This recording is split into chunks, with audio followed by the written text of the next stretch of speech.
انداز دیکھیے، ارشاد فرمایا والعصر، رب فرماتا ہے مجھے زمانے کی قسم ہو۔ اللہ کو بھی قسم اٹھانے کی ضرورت ہے، مالک کریم کو بھی کیا حاجت ہے کہ وہ قسم اٹھائے، لیکن تاکید کر کے بات ذہن میں اتارنے کے لیے۔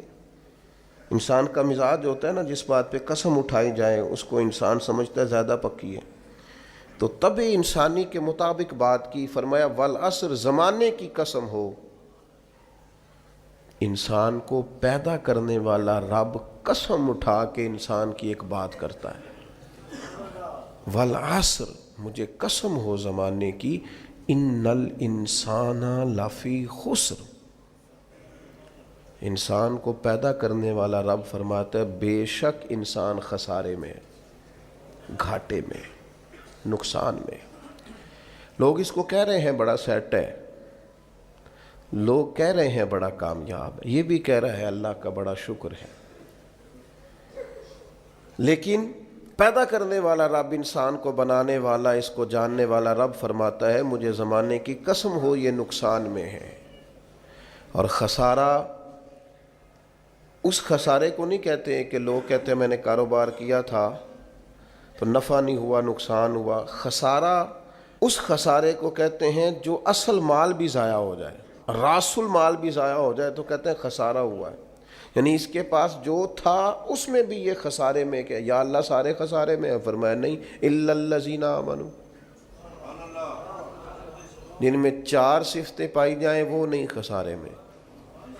ان میں پہلی صفت یہ ہے کہ الا الذین آمنوا، بے شک وہ لوگ جو ایمان لائے، مگر وہ لوگ جو ایمان لے آئے، جن کا ایمان مضبوط ہو، جن کا عقیدہ ہو کہ اللہ ہمارا رب ہے، وہی پیدا کرنے والا ہے، وہی رزق دینے والا ہے، اسی کی تقدیر کا غلبہ ہے، رب کریم ذرے ذرے کو جانتا ہے، اللہ تعالیٰ نے جس حال میں رکھا ہے یہی حال میرے لیے بہتر ہے۔ انسان محنت پوری کرے، نتیجہ اپنے رب پہ چھوڑ دے، اسباب سارے جمع کرے، بھروسہ اپنے اللہ تعالیٰ پہ کرے، عقائد کے لحاظ سے پختہ ہو، اور پھر اس کا عقیدہ ہو کہ بعد از خدا بزرگ توئی قصہ مختصر، کائنات میں سب سے عرفہ والا، عظمتوں والے، شانوں والے، بلندیوں والے، رفتوں والے، کائنات کے امام، نبیوں کے امام، رسولوں کے امام، فرشتوں کے امام، محبوب مطلق اگر کوئی ہے تو جناب محمد الرسول اللہ ہے صلی اللہ تعالی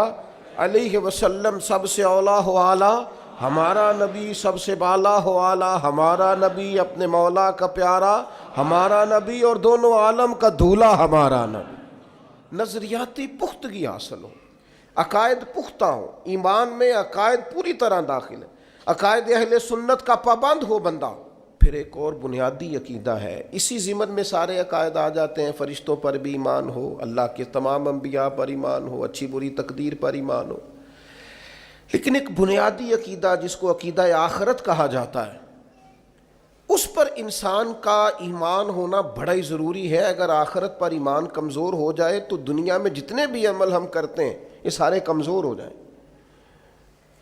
یہ جو لوگ ڈپریشن میں، ٹینشن میں، انزائٹی میں چلے جاتے ہیں اور ایک بات بار بار کرتے ہیں کہ میرے ہی ساتھ ایسا کیوں ہوتا ہے، آخر بڑی ہی کوشش کے بعد میں ہی ناکام کیوں رہ گیا، تو انہیں بتایا جائے گا کہ کامیابی پتہ کیا ہے؟ لا یستوی اصحاب النار و اصحاب الجنہ، اصحاب الجنت هم الفائزون۔ جنتی اور جہنمی برابر نہیں ہیں، کامیاب وہ ہیں جنہیں اللہ تعالیٰ نے اصحاب جنت بنایا ہے۔ جو جنتی ہیں وہ کامیاب ہیں، جس کو اپنی آخرت کے تعلق سے اللہ تعالیٰ نے فکر سلیم دی ہے، راہ ہدایت دی ہے، اعمال حسنہ پر استقامت دی، اور وہ سمجھتا ہے کہ میں محنت اپنی آخرت کو ٹھیک کرنے کے لیے کر رہا ہوں، جد و جہد میری اپنی قبر کے لیے، حشر کے لیے، آخرت کے لیے۔ آخرت پر جس بندے کی توجہ ہے وہ بندہ کامیاب ہے۔ اس لیے دنیا میں اگر دنیاوی طور پر کوئی ناکامی آ بھی جائے تو کوئی اتنی بڑی ناکامی نہیں ہے، اس لیے کہ اصل کامیابی آخرت کی کامیابی۔ تو عقائد مضبوط ہوں، اور پھر عقائد اہل سنت کی پابندی اس کے پاس موجود ہو، نہ رفض کی طرف اس کا رجحان ہو، نہ خارجیت کی طرف اس کا رجحان ہو، اس کے نظریات ستھرے ہوں، اجلے ہوں، خوبصورت ہوں، وہ رسول پاک کی ذات گرامی کی پوری غلامی کرنے والا وہ شخص، تو اس کے نظریات اعلیٰ ہوں۔ تو فرمایا کہ انسان خسارے میں ہے الا الذین آمنوا، مگر وہ لوگ جو ایمان لائے، وعملوا الصالحات، اور جنہوں نے نیک اعمال کیا۔ اور یہاں بات ختم نہیں ہوئی، دو صفتیں اور بھی پیدا کریں۔ یہ دو باتیں ان کی اپنی ذات تک تھیں، آمنوا وعملوا الصالحات، یہ دو باتیں ان کے اپنے لیے تھیں۔ اب وہ سوسائٹی کو کیا دیں؟ دو کام معاشرے کے لیے بھی کریں، وتواصوا بالحق، حق بات کی نصیحت کریں وہ معاشرے میں، خیر کی بات کی نصیحت کریں، وائرل باتیں نہ کریں۔ کہ آج کل یہ موضوع چل رہا ہے تو ذرا میں اس پر بولوں گا تو کچھ ویوز میرے بھی بڑھ جائیں گے، وائرل باتیں نہیں کریں وہ، وتواصوا بالحق، وہ حق بات کی نصیحت کریں، کلمہ حق کہیں اور حکمت کے ساتھ کہیں، ادعو الی سبیل ربک بالحکمہ، دانائی کے ساتھ کہیں، لوگوں کو سمجھانے کی نیت سے کہیں، کلمہ حق ان کی زبان پر آئے۔ اور میرے نبی پاک علیہ السلام نے فرمایا سب سے افضل جہاد ظالم بادشاہ کے سامنے کلمہ حق کہنا ہے۔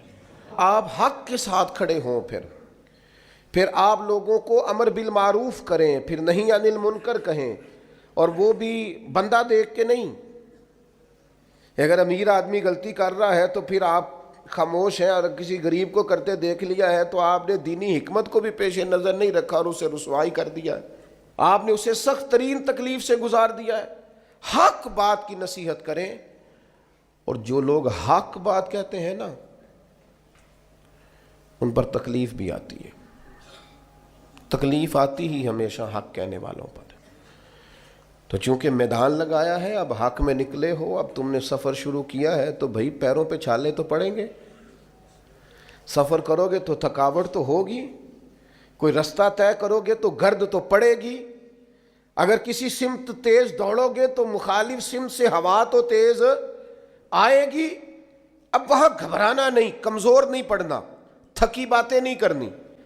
اب ایسا نہ ہو کہ تم نے معذرت خواہانہ رویہ اختیار کیا، وتواصوا بالحق وتواصوا بالصبر، وہ حق بات کی وصیت کرتے ہیں اور ایک دوسرے کو صبر کی تلقین کرتے ہیں۔ چار صفات پیدا کریں تو خسارے سے بچ سکتے ہیں۔